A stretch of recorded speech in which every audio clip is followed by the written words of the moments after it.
Halo kawan semua, kita berjumpa kembali di channel Surya Miranto. Apa kabar kawan semua?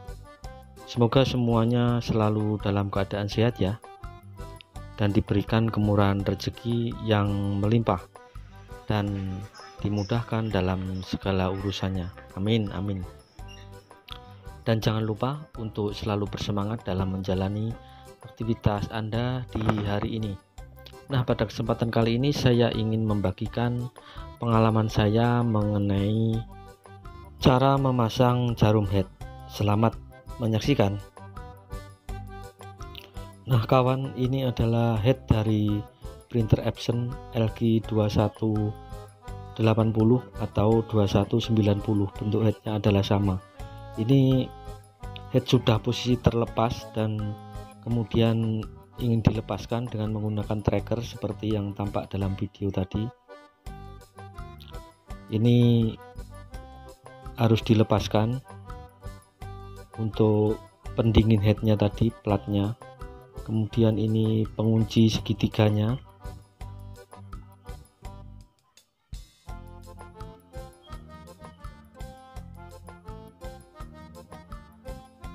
Setelah headnya sudah posisi dilepas untuk pendingin dan segitiga penguncinya, sekarang kita melepaskan untuk lock nozzle depan. Ini dibersihkan supaya nanti pada saat pemasangan kembali jarum yang baru hasilnya bisa maksimal dan tidak terhalang oleh kotoran.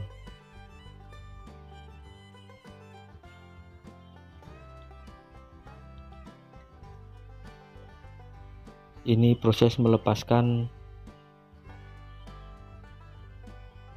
pengunci jalur untuk jarumnya. Yang perlu diketahui bahwa printer Epson LG 2180 atau 2190 ini memiliki head dengan jumlah jarum 24 piece, jadi 24 jarum. Dimana dari 24 jarum ini terbagi menjadi dua bagian, dimana yang 12 jarum itu adalah jarum pendek dan yang 12 jarum lagi adalah jarum yang panjang. Yang cukup penting juga adalah untuk plastik putih yang tampak seperti di dalam video ini, usahakan jangan sampai terlepas. Setelah rel pengunci jarumnya dipasang kembali, kemudian plastik tempat dudukan relnya dikembalikan, dan kemudian untuk besi penutup nozzle-nya dikembalikan lagi seperti sedia kala setelah dibersihkan. Ini untuk menjaga supaya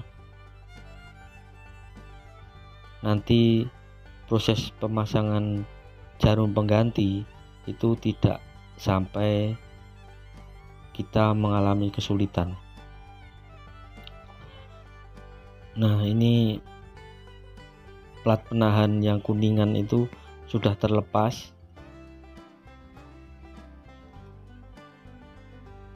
Ini harus dipastikan dulu jarum-jarum yang sekiranya dia sudah patah atau yang sudah pendek, kita harus memilihnya dengan teliti. Ini jarum panjang yang tampak seperti di video. Ini berjumlah 12 piece, 12 jarum. Ini harus dicek satu persatu. Jangan sampai ada jarum yang terlalu pendek atau jarum yang sudah terputus di bagian tengah, karena kadang bisa terjadi seperti itu. Ini harus dicek dengan benar,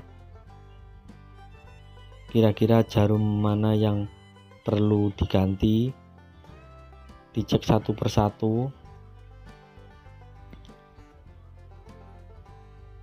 Setelah posisi jarum itu sudah ketemu mana yang patah, mana yang rusak, atau mana yang pendek, segera untuk dikeluarkan, kemudian diganti dengan jarum head yang masih normal.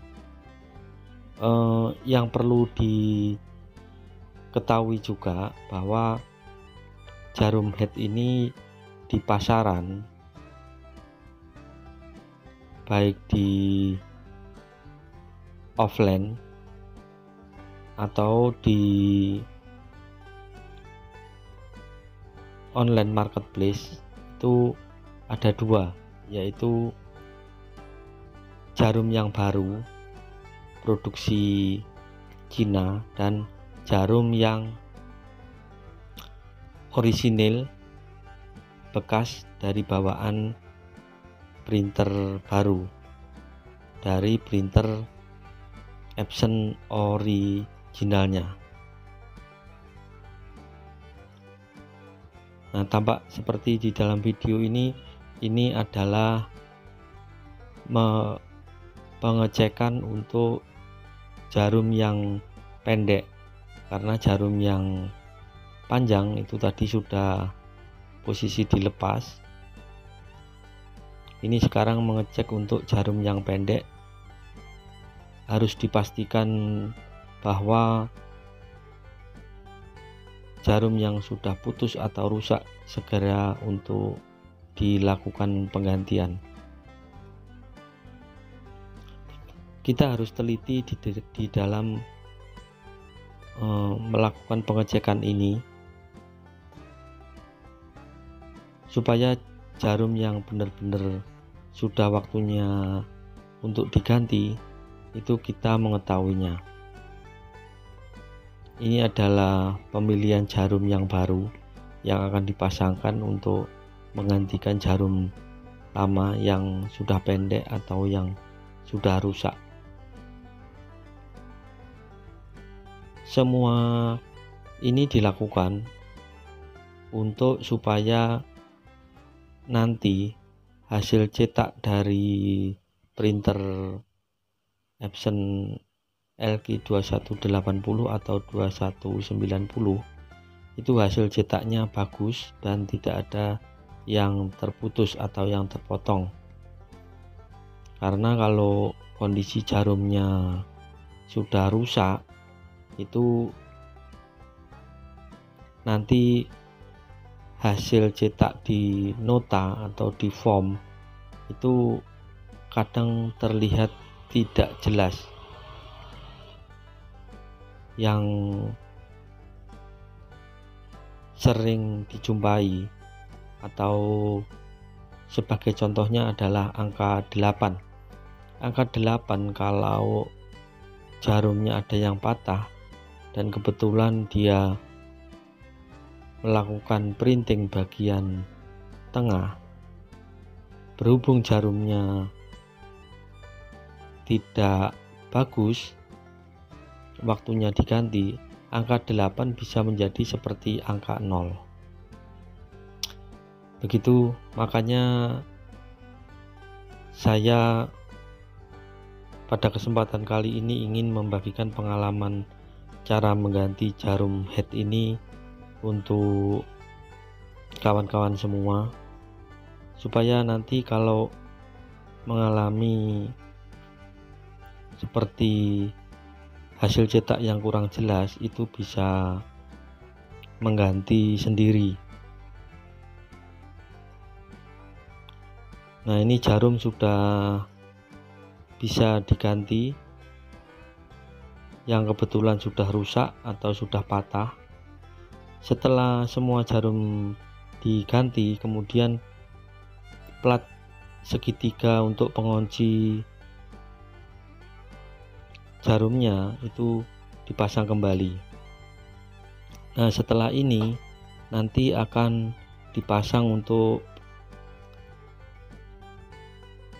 ini kotak pendinginnya, kemudian di sekrup ulang supaya bisa rapat, dan kemudian nanti kita akan lakukan uji coba terlebih dahulu hasilnya seperti apa, karena untuk hasil cetak sebelum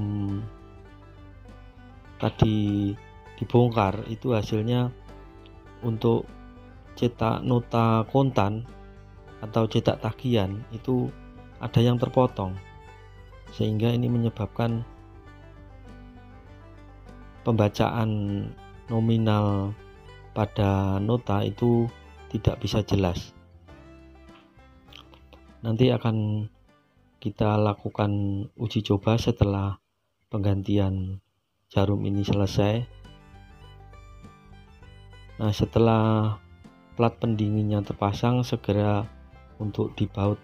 Jangan lupa untuk proses pembautan ini diusahakan serapat mungkin, jadi jangan sampai kendor, untuk supaya nanti hasilnya bisa maksimal.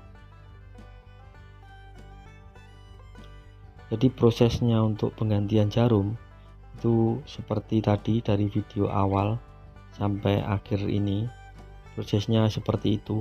Memang cukup lumayan rumit.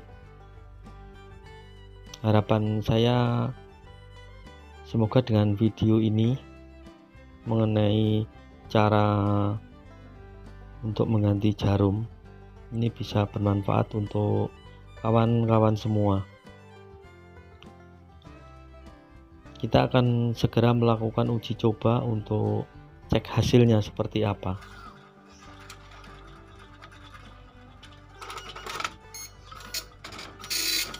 Ini proses printing untuk pengecekan hasilnya sedang berjalan. Nah, kita nanti akan lihat hasilnya seperti apa setelah proses test print ini berjalan. Nah, ini hasil sudah cukup bagus, sudah maksimal.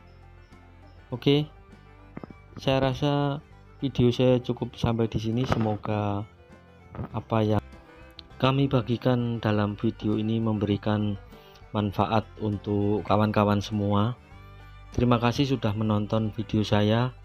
Semoga memberikan manfaat dan sampai bertemu di video saya yang selanjutnya. Terima kasih.